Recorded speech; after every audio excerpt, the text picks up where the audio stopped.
Hello दोस्तों, नमस्कार। मेरा नाम है रोहित कुमार। आपका स्वागत है हमारे इस यूट्यूब चैनल पे। आज हम कक्षा 10 के लिए मैथमेटिक्स में प्रायिकता के बारे में बात करने वाले हैं, इसी के बारे में चर्चा करने वाले हैं। तो सबसे पहले जो बात हम जानना चाहेंगे वो है प्रायिकता का क्या अर्थ है। तो प्रायिकता के बारे में सीधे सीधे समझना है तो ये जान लीजिए कि किसी भी कार्य करने पर जो घटना होती है उस घटना के घटित होने की जो गणना करने का जो संभावना कुल मिला के समझ में आती है, इसी का जो गणितीय रूप में या फिर वैज्ञानिक रूप में इसको प्रायिकता कहा जाता है। यानी कि कोई भी घटना हो रही है उसके ऐसा होने की क्या संभावना है, इसी संभावना को प्रायिकता कहते हैं। अब जो बात हमें समझनी है वो है परीक्षण। यानी कि कुछ घटनाएं जिसमें कुछ परिणाम उत्पन्न हो सकते हैं, कुछ रिजल्ट हमको मिल सकते हैं, उन्हीं को कहा जाता है परीक्षण। और ये परीक्षण होते हैं दो प्रकार के, यादृच्छिक और निश्चयात्मक। यादृच्छिक मतलब होता है रैंडम, यानी कि कुछ भी हो सकता है, इसमें हमारा कोई भी हाथ नहीं है। हमारा बस ये काम होता है कि हम उस घटना को करें, उसका जो रिजल्ट आना है वो अपनी मर्ज़ी से होगा। और दूसरा होता है निश्चयात्मक, यानी कि निश्चित तौर पे हम जो करेंगे मतलब हमें रिजल्ट के बारे में पता रहेगा। ठीक है, जैसे कि हम सिक्के के दोनों तरफ हेड बना दें। जैसे शोले फिल्म का जो सिक्का था, अमिताभ बच्चन उछाला करते थे, उसमें हमेशा हेड आया करता था। तो ये बात रहती है, शायद अमिताभ बच्चन उछालते थे कि जो भी हो, बट ये बात है कि वहाँ पे उस सिक्के में शेर का डबल रोल था। तो वहाँ पे हमको पता था कि शेर हेड ही आएगा दोनों स्थितियों में। तो निश्चयात्मक वहाँ पे परीक्षण हुआ करता था, यानी कि हेड टॉस उड़ाया और सामने वाले को नहीं पता, हमको पता है कि हेड ही आएगा, तो निश्चयात्मक। और यादृच्छिक का मतलब नॉर्मल सा सिक्का उछालिए, अब यहाँ पे हेड और टेल कुछ भी आ सकता है, उसमें हमें हमारा कोई भी हाथ नहीं होता, तो वो यादृच्छिक होता है। अब हम जानेंगे अनुप्रयोग और घटना के बारे में। जब कोई काम किया जा रहा है या फिर हो रहा है वो होता है अनुप्रयोग, यानी कि हमने ट्रायल लिया है और उसके बाद जो कुछ मिलता है, जो रिजल्ट मिलता है, वो होती है घटना। अब इन घटनाओं में कुछ प्रकार की घटनाएं समान हैं या फिर असमान है, कुछ भी हो रहा है, वो इवेंट जो होते हैं उनको ई से रिप्रेजेंट कर दिया जाता है कि ये घटना है, इसको ई से दिखाया गया है, ये कितनी बार घटी है उसके बराबर ये लिख दिया, ई बराबर लिख दिया जाता है। अब यदि वह घटना हुई है तो उस घटना की एक प्रायिकता होगी। तो प्रायिकता को उस घटना का, अगर घटना ई है तो उसकी प्रायिकता हो जाएगी पी ई। ये उसकी संभावना को दर्शाती है कि इतनी ये घटना इतनी बार मतलब ये घटना हो सकती है, उसकी ये संभावना है।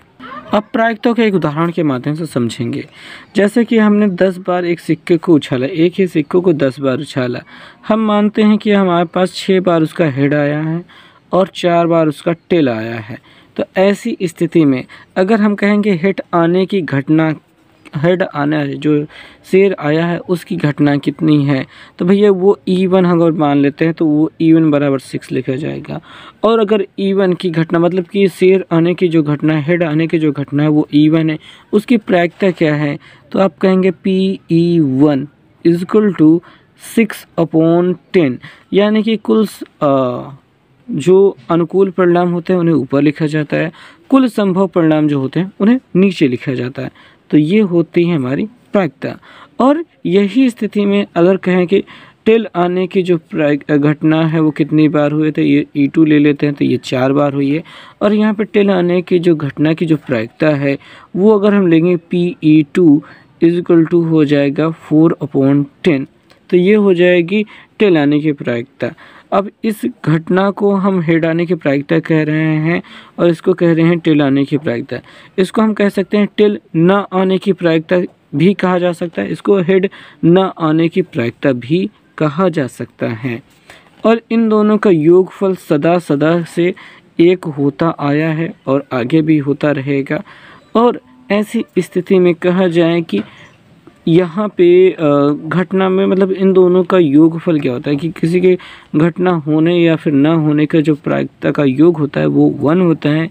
या फिर इस प्रकार से भी कहा जाता है कि प्रारंभिक स्थिति में जितनी भी घटनाएं होती हैं उन दोनों की या फिर तीनों की या फिर 4-5 प्रकार की घटनाएं हो सकती हैं। 6 प्रकार की घटनाएं आपके पासे में होती है। आपके पास पासा जो होता है लूडो की गोटी, उसमें 6 प्रकार के अंक होते हैं, उनमें से कोई भी एक अंक कहा जाता है। तो यहाँ पे टोटल 6 प्रकार की घटनाएं हैं। और उनकी अलग अलग प्रायिकताएँ हैं, और उनकी अलग अलग प्रायिकताओं का जो योग होता है वो भी क्या हो जाएगा, 1 हो जाएगा। तो इस प्रकार से अगर प्रारंभिक घटनाओं की बात की जाए तो उसमें जितनी भी घटनाएं होती हैं उनकी जो प्रायिकताएं होती हैं उनका योगफल 1 होता है। अब हम बात करेंगे प्रायिकता के उपयोग के बारे में। आखिर किस अर्थ में हम प्रायिकता का उपयोग करते हैं, यानी कि हम प्रायिकता नामक गणित क्यों पढ़ रहे हैं, आखिर इसका क्या उपयोग है हमारे दैनिक जीवन में। भाई बात ये होती है कि अलग अलग संभावनाएं होती हैं चीज़ों के होने की, यानी कि भूकंप आने पर कोई से मकान गिरेगा, कोई से मकान नहीं गिरेगा, इसके बारे में मतलब इमारतें गिर जाएंगी कि नहीं गिर जाएंगी, उसके बारे में पुराने जो भूकंप आए हैं उनका आंकड़ा रखना, उनसे जो आंकड़ा हमको संकलित होकर मिला है उससे यह अनुमान लगाना कि इस प्रकार से बिल्डिंगें गिरी थी, अब इस प्रकार से बनाया जाएगा तो नहीं गिरेंगे, यानी अगला भूकंप आएगा तो उसकी संभावना व्यक्त करना कि ये बिल्डिंग गिरेगी या नहीं गिरेगी। यहाँ पर प्रायिकता काम आती है, संभावना आपको बताती है। ऐसे ही काम होता है आपका अगर रॉकेट को आसमान में छोड़ा जा रहा है तो उसमें भी अलग अलग प्रयासों के हिसाब से जो प्रायिकता बनती है उसके हिसाब से देखा जाएगा कि अगला बार यहाँ पे इसके सफल होने के चांसेस ज़्यादा हैं या नहीं हैं। तो प्रायिकता का यहाँ पे आपका उपयोग मिल जाता है। अब हम बात करेंगे घटनाओं के प्रकार की, जहाँ पे आता है प्रारंभिक घटना और मिश्र घटना। प्रारंभिक घटना वे होती हैं जिनमें हम जैसे कि एक ही बार प्रयास करें, सिक्के को केवल एक बार उछालें, पासे को एक बार केवल एक बार फेंकें, ऐसी स्थितियों में जो घटनाएं होती हैं वो सब प्रारंभिक घटनाएं होती हैं। मिश्र घटनाएं 2 या 2 से अधिक बार फेंका जाना, प्रयास किया जाना ही मिश्र घटनाएं कहलाती हैं। जैसे एक ही सिक्कों के एक बार तो उछाला, 2 बार उछाल दीजिए, 3 बार उछाल दीजिए, तो ये मिश्र घटना के अंतर्गत आने लगेंगे। अब हम बात करेंगे परिणाम के बारे में। सांप्रायिक परिणाम और अनुकूल परिणाम 2 प्रकार के आपको मिलेंगे आगे प्रश्नावलियों में। तो सांप्रायिक परिणाम किन्हें कहते हैं?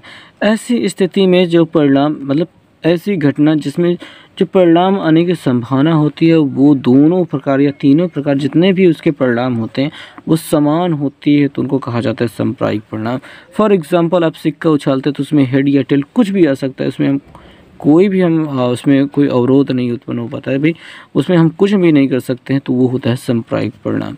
पासे को उछाला जाता है, उसमें से 1 से लेकर 6 तक गिनती में कुछ भी आ सकता है, ये कहलाता है सांप्रायिक परिणाम। और सांप्रायिक परिणाम कौन सा नहीं होता है? अब किसी जैसे ये पेन है, हम इसको ऊपर से नीचे गिराएं तो हमेशा इसी दिशा में गिरेगी, कभी भी ऐसे खड़ी नहीं गिरेगी या फिर ऐसे नहीं गिरेगी, गिरेगी भी तो बाद में आखिर में ऐसे ही टिक जाएगी। तो ये क्या हो गया? ये सांप्रायिक नहीं है, इसमें भी खड़े होने की संभावना होनी चाहिए। तो ये होते हैं, ये सांप्रायिक कौन सा होता है? जिसमें समान प्रकार के प्रायिकता हो, वो होते हैं सांप्रायिक परिणाम। अब बात है अनुकूल परिणाम की। तो ऐसे परिणाम जिसमें आप जीत रहे हों या फिर आपकी शर्त जो कहे जा रही हो कि ये आए या फिर ये ना आए, तो उस टर्म में आपकी गिनती जा रही है, वो होते हैं अनुकूल परिणाम। यानी जो आप घटना होने के बाद जो आप शर्त रख रहे हैं कि ये आए, जैसे पासा फेंकने पे 2 आए, तो 2 आने की जो परिणाम हो रहे हैं, जो संख्या हो रही है, वही अनुकूल परिणाम, यानी जितनी बार आप जीत रहे हैं वही आपके अनुकूल परिणाम होते हैं। पूरक घटना। अब पूरक घटना के बारे में हम बात कर लेते हैं। जैसे कि कोई घटना हुई, इवेंट हुआ ई, ठीक है, और कोई घटना नहीं हुई, मतलब वो नहीं हुई। जैसे एक सिक्के को उछाले, हेड आने की जो घटना हो गई वो E1 हो गई, और हेड ना आने की जो घटना हो गई अगर वो E2 हो गई, तो ये E2 जो है इसकी पूरक घटना है। इसको ऐसे दिखाया जाता है जैसे कोई घटना हो रही है E है और इसकी पूरक घटना हो जाएगी, वो हो जाएगी E बार। इन दोनों का योगफल क्या हो जाएगा? वही अपना 1 हो जाएगा। ये होती है अपनी पूरक घटना। अब बात करेंगे प्रायिकता के सैद्धांतिक परिभाषा के बारे में। भाई कोई भी प्रायिकता हो रही, मतलब किसी भी घटना के बारे में अगर उसकी प्रायिकता निकालनी है तो उस घटना ई के अनुकूल परिणामों की संख्या को ऊपर लिखा जाएगा और बटे किया जाएगा प्रयोग में सभी समय परिणाम जितने हुए हैं।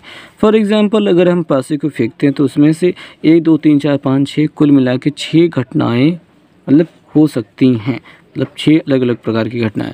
और अगर हम कहें कि 1 आने की जो घटना है उसमें से 6 में से एक ही बार 1 आ सकता है, तो उसको हम ऊपर रखेंगे तो 1/6 मिलेगा, वो E1 यानी कि 1 आने की घटना की प्रायिकता है 1/6।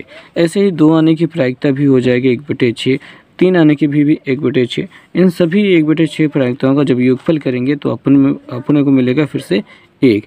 ये होती है प्रायिकता, प्रारंभिक घटनाओं में प्रायिकताओं का योग। अब अगर प्रायिकता के बारे में बात करेंगे तो प्रायिकता का मान हमेशा यहाँ पे 1/6 जैसा ही मिला है, तो इसका मान 0 से 1 के बीच ही होता है। सभी प्रकार की प्रायिकता, प्रारंभिक घटनाएं जितनी भी प्रायिकता होती है उनका जो मान होता है वो 1 से 0 के बीच में ही होता है।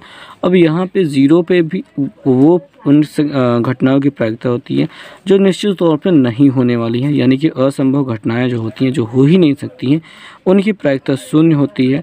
और जो निश्चयात्मक घटनाएं होती हैं यानी कि वो होंगी ही होंगी, वो उनकी प्रायिकता 1 होती है। अधिकतम और न्यूनतम प्रायिकता होती है। जैसे कि एक सिक्के को उछाला जाए यानी कि हेड और टेल के अलावा कुछ ना है, ऐसी प्रायिकता उनकी घटना को कहा जाता है वो असंभव घटनाएं हैं। हेड और टेल के अलावा कुछ ना है तो ऐसी घटना को कहा जाता है असंभव घटनाएं, यानी हेड और टेल के अलावा में से एक तो आएगा ही आएगा। तो वहाँ पे अनिश्चित घटना हो, मतलब कि असंभव घटना है, वहाँ पे प्रायिकता हो जाएगी 0। और जहाँ पे निश्चित तौर पे वो घटना घटने ही वाली है तो वो हो जाएगी निश्चित घटना है। जैसे कि हम कह देंगे एक पासे को फेंका गया और हम कहते हैं 7 या 7 से बड़ी संख्या आ जाए तो वो हो जाएगी असंभव घटना, जिसकी प्रायिकता हो जाएगी 0। और 7 से छोटी संख्या आ जाए तो वहाँ पर हो जाएगी निश्चित घटना, यानी कि वो मिलेगा ही मिलेगा, तो उनमें उसकी प्रायिकता क्या हो जाएगी, 1 हो जाएगी। तो बस यहीं पे प्रायिकता के बारे में जो डिटेल्स होती हैं ख़त्म, यानी कि मुख्य रूप से प्रायिकता यही कुछ है। अब इसके प्रश्नों को हम बता तो रहे ही हैं। आप हमारे चैनल पे नए हैं तो सब्सक्राइब कर लीजिए और वीडियोस को देखते रहिए। आप हमारे चैनल के लिस्ट पर जाकर, प्ले लिस्ट पर जाकर ढेर सारे वीडियोस को देख सकते हैं, जहाँ पे अलग अलग टॉपिक्स पे अलग अलग क्वेश्चंस का और अलग अलग आंसर आपको मिल जाएंगे।